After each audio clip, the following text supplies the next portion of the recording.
Hi everyone, स्वागत है सभी का आपकी अपनी फैमिली टीजीटी पीजीटी आदर्श 24/7 यूट्यूब चैनल पे। मेरा नाम है निधि अरोरा। आज के इस क्लास में, आज के इस सेशन में हम डिस्कस करेंगे इंग्लिश एचएसएससी टीजीटी की एक्सपेक्टेड कट ऑफ क्या रहेगी। आपका ये जो पेपर था ये हुआ था 14 मई को, संडे के दिन, जिसकी आंसर की मैंने ही रिलीज करी थी पेपर को सॉल्व करके।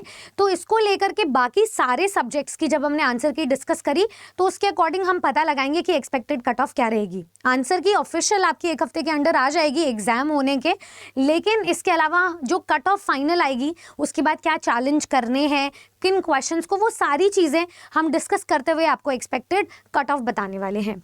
तो देखिए, किसी भी एग्जाम की अगर हमें कट ऑफ चेक करनी है तो सबसे पहले हम देखेंगे कि लेवल ऑफ पेपर क्या था और साथ में कितने स्टूडेंट्स अपीयर हुए उस एग्जाम में to the ratio of number of posts.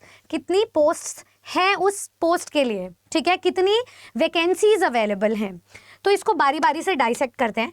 जब हमने पेपर देखा उसका level stipulated amount of time में, तो कुछ स्टूडेंट्स को पेपर लेंदी लगा था, तो इसीलिए हमने पेपर का जो number of questions although were very easy, some of the questions were so easy, but अगर हम एवरेज निकालें ऑन एन एवरेज तो मैक्सिमम सर्वे के अकॉर्डिंग स्टूडेंट्स के द्वारा ये ओपिनियन आया कि मैम पेपर जो था वो मॉडरेट लेवल का था। टोटल नंबर ऑफ क्वेश्चंस आपके पास 100 थे। 100 क्वेश्चंस को 0.95 से अगर हम मल्टीप्लाई करें तो ये 95 मार्क्स हो जाता है, लेकिन आपके पास यहाँ पे कैटेगरी रिलैक्सेशन है 5 मार्क्स का, इसलिए टोटल मार्क्स आपके 100 बन जाते हैं। ये जो पॉइंटर है हमारे लिए होने वाला है बहुत बड़ा गेम चेंजर, ठीक है।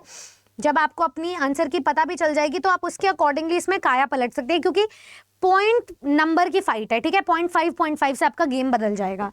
अच्छा, अब क्या करते हैं, सबसे पहले तो देखते हैं हमारे पास नंबर ऑफ पोस्ट कितनी थी, 1751, ठीक है, 1751 पोस्ट थी, जो कि सबसे ज्यादा पोस्ट आपको इस कैटेगरी में दिखाई देगी। कितने स्टूडेंट्स ने फॉर्म फिलअप किया था ये मैं आपको बता देती हूँ। 9956 स्टूडेंट्स ने फॉर्म फिलअप किया था इंग्लिश टीजीटी का एचएसएससी एग्जाम को लेकर के, ठीक है। अब हमारे पास आ जाते हैं, ये मेवात कैडर को एक्सक्लूड करके है। टोटल नंबर ऑफ स्टूडेंट्स जो अपीयर हुए हैं वो है 8000 प्लस, ये हम मान के चल रहे हैं ऑन एन एवरेज। और अगर हम इतना भी मान के चले, एक एवरेज देख लेते हैं, कोई भी अनप्रेसिडेंटेड या अनफोर्सीन सर्कमस्टांसेस रहे तो उसके बाद हमारा जो 8000 को अगर हम 1751 से डिवाइड करें तो हमारी पोस्ट बन जाती है 1 आउट ऑफ 4.5, यानी कि 4 या 5 बच्चों में से, 4 या 5 कैंडिडेट्स में से एक का सिलेक्शन होगा, जैसे हम पॉपुलेशन के अकॉर्डिंग डिसाइड करते हैं। तो ये हमने सर्वे में देख लिया है। अब जो मैंने सर्वे लिया था across several social media platforms, Telegram, Instagram पे, तो वहाँ पे जो स्टूडेंट्स का रिजल्ट आया वो मैं आपको बता देती हूँ। तो मैंने ये छोटा सा स्मॉल अमाउंट ऑफ ग्रुप का सर्वे लिया था, जिससे हम लॉट का आइडिया लगा सकते हैं कि 5% ही सिर्फ स्टूडेंट्स थे जिनका 80+ स्कोर आ रहा था आउट ऑफ 100, ठीक है। ये कैटेगरी रिलैक्सेशन के साथ मैं आपको बता रही हूँ। उसके बाद जो है 20% जो थे उनका ये मानना था कि 70+ हमारा स्कोर बन रहा है। उसके बाद 75% स्टूडेंट्स थे जो अपने मार्क्स 60+ बता रहे हैं। एवरेज और एक हर एक स्टूडेंट का जो मैक्सिमम मार्क्स आ रहे हैं, अगर हम हर तरीके से देखें तो ये थे हमारे एक्स्ट्राऑर्डिनरी स्टूडेंट्स, ठीक है, एक्स्ट्राऑर्डिनरी।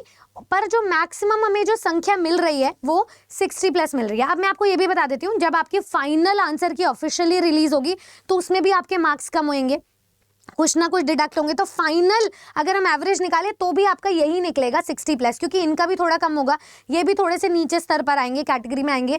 तो आपका जो एवरेज रेंज निकल रहा है ना वो 60 का निकल रहा है, क्योंकि 3 से 4 मार्क्स आपको कैटेगरी रिलैक्सेशन में भी अदला बदली करके देगा, और साथ में जब आप ऑफिशियल आंसर की देखेंगे तब भी आपको बहुत सारे 2-3 क्वेश्चंस मिनिमम दिख सकते हैं कि जो हमारा एक्सपेक्टेड था उसके ऑपोजिट कुछ आए हैं। चैलेंज जो हम आंसर करेंगे जिसको लेकर हम श्योर हैं वो एक अलग चीज़ है, बट ऐसा तो है नहीं कि 100% आपने जो एक्सपेक्ट करके चला है वही उसी के अकॉर्डिंग सही होगा। नहीं, ऐसा भी नहीं है कि आपने हर एक सब्जेक्ट की बिल्कुल फुल प्रूफ आंसर की देख ली हो। तो ये हम थोड़ा सा बफर लेकर चल रहे हैं, ऐसा कह सकते हैं। अगर हम रेंज की बात करें तो मैं आपको कैटेगरी वाइज बता देती हूँ। हमारा जनरल का बन रहा है 60 to 65 मार्क्स, ठीक है। अगर आप अपने मार्क्स भी कट कर लो तो ये आपकी रेंज बन रही है, इतनी मार्क्स आपकी एक्सपेक्टेड कट ऑफ हो सकती है। उसके बाद हमारे पास कैटेगरी रिलैक्सेशन में 2-3 मार्क्स आप कमी करोगे, बाकी सब में। तो चाहे आपका EWS हो, चाहे आपका BCA हो, चाहे BCB कैटेगरी हो, आपका 55 to 60 मार्क्स आप मान के चलोगे। अगर आप ऐसी कैटेगरी के हो तो 50 to 55 मार्क्स का आप जो है मान के चलोगे अपनी एक्सपेक्टेड कट ऑफ। बाकी हमारी कैटेगरी रिलैक्सेशन क्या कहती है, हमारे फाइनल आंसर की क्या कहती है, इसका पता, इसका खुलासा आपको जल्दी मिल जाएगा। कब तक मिलेगा ये भी बात है हमारे पास। जैसे 60 to 70 मार्क्स हम मान के चल रहे हैं, वो भी ये एक्स्ट्रा ऑर्डिनरी स्टूडेंट्स के, क्योंकि पेपर का लेवल हमारा एवरेज था, मॉडरेट था, तो हमने 65 हमारी लास्ट कट ऑफ बताई है, ठीक है। बाकी HSSC ने फिर भी थोड़ा सा स्टैंडर्ड हाई करने का सोचा, तभी ये 70 तक जाएगा, अदरवाइज आप इतना ही मान के चलोगे।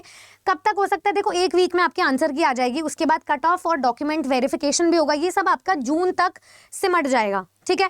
और जून या जुलाई में हो सकता है कि आपकी नई ज्वाइनिंग भी हो जाए। तो इस परमानेंट नौकरी के लिए आप लोग हो जाओ तैयार। और सारी डिटेल के साथ अगर आपको ये वीडियो इंसाइटफुल लगी हो तो ज़्यादा से ज़्यादा शेयर करो उन सभी स्टूडेंट्स के साथ जो अभी डिस्ट्रेस्ड हैं, जो अभी एंग्शियस हैं, ताकि उन्हें अपनी रिलैक्सेशन के लिए पता चल जाए कि अब हमें आगे कैसे स्टेप लेना है। All the very best. आप पूर्ण फाइनल जानकारी के लिए हमारे साथ जुड़े रहिए इसी चैनल पे। And yes, good luck. Thank you.